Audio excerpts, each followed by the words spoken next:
Hi guys, my name is Chris and you're watching Wrestling Today. So let's start with Seth Rollins recently did a Q&A for lunch with Larry where the WWE World Heavyweight Champion spoke about a wide range of topics. On still wanting to headline WrestleMania, Seth said, "Yes, I'd like to headline WrestleMania. I know I had the cash in at WrestleMania 31, but that didn't count as a main event to me. I want to go in as a headliner." On who he wants to face on the current roster, shockingly, I think my wife is underappreciated. And then I would go with two guys who I think are really awesome, Chad Gable and Ivar of the Viking Raiders. Who do you guys want to see Seth face at WrestleMania? The next story is about Ric Flair would be perfectly fine with seeing his daughter Charlotte eclipse him when it comes to the number of championships she holds.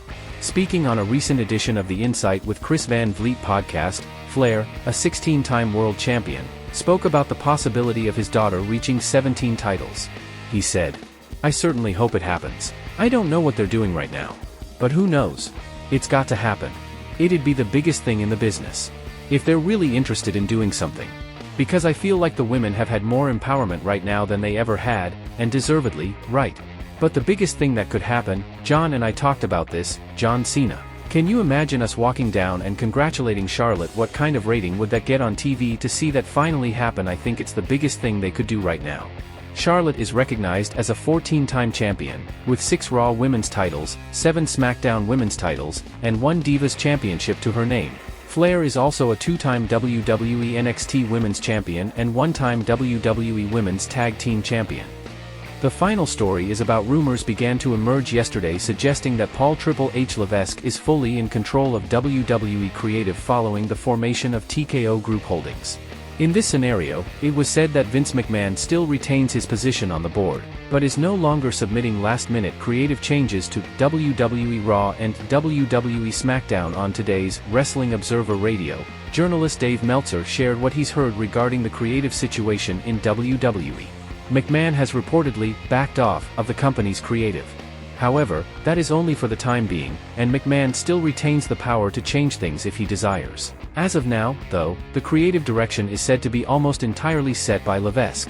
Meltzer stated he was unsure why exactly McMahon seems to have chosen to take a step back willingly, as he has expressed no desire to do that in the past. In fact, McMahon pushed hard to return to the company in the wake of his retirement last year, and for a period of time was said to be making a number of creative changes to WWE shows.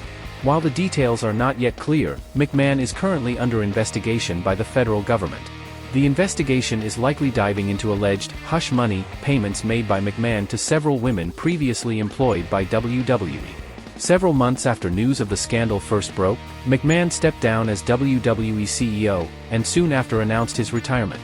Early this year, however, McMahon would shockingly reappoint himself to the board, quickly changing the rules to allow himself to become the company's executive chairman. McMahon then presided over the merger between WWE and UFC under the umbrella of Endeavor, which was finalized last month. This was the story. Thanks for watching and please subscribe for fast WWE news and updates.